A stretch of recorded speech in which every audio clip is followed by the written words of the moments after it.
Viedās administrācijas un reģionālās attīstības ministrs Raimonds Čudars aizvadītajā nedēļā devās darba vizītē uz Madonas novadu, kur tikās ar pašvaldības domes priekšsādātāju Agri Lungeviču un vadību, lai pārunātu novadam aktuālos jautājumus – administratīvu teritoriālo reformu, patvērņu pieejamību, uzņēmējdarbības attīstību, kā arī izglītības, kultūras un sporta jomas.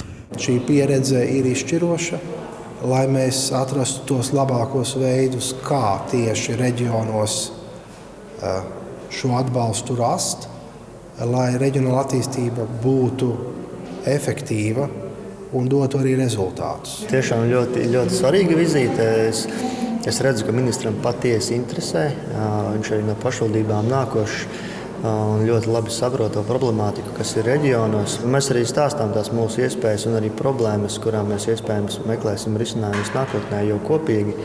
Tāpēc šādas vizītes viennozīmīgi ir svarīgas. Pašlaik demogrāfijas izaicinājumi ir viens no aktuālākajiem jautājumiem. Latvijas reģiona zaudē iedzīvotājus, citviet vairāk, bet citviet mazāk. Tāpēc būtiski domāt, kā piesaistīt jaunās ģimenes un noturēt vietējos iedzīvotājus. Mēs saprotam, ka valsts attīstās nevienmērīgi. Un mums jāpanāk situācija, ka mēs izlīdzinām šo attīstības, pēc iespējams izlīdzinām šo attīstības līmeni.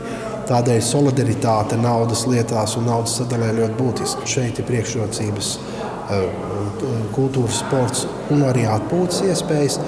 Un iespējas dabiskos uzņēmējdarbības veidos, kā piemēram kokapstrāde, mežstrāde, kas Madonā jau šobrīd tiešām ir augstā līmenī. Čudars arī uzsver, ka katram novadam jāizmanto savas reālās priekšrocības, lai nodrošinātu vienmērīgu reģionālo attīstību.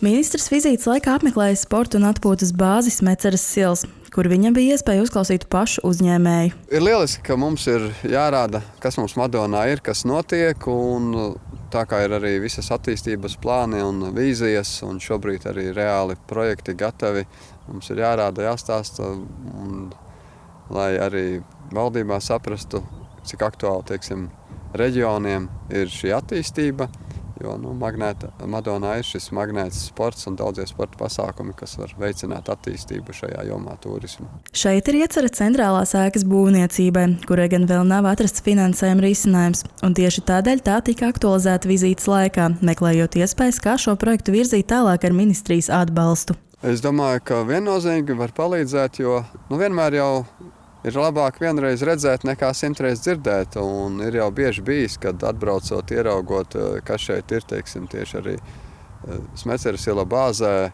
ka tā infrastruktūra ir tādā līmenī, tad rodas labāk sapratnes, ko mēs ejam, virzamies tālāk. Un arī, es ceru, būs dzirdīgas ausis un mēs spēsim turpināt attīstīt visu šo objektu. Vizītes laikā ministrs apmeklēja arī tādas vietas kā Madonas biznesa attīstības centru, Saules kalna industriālo zonu, patvērtni Madonas valsts ģimnāzijā un Ērgļu pamatskolā, filmu Leļu muzeju Vestienā, īstenotos investīciju projektus Ērgļos kā sporta un tirgus laukumu un multifunkcionālo centru, kā arī Briežkalnu.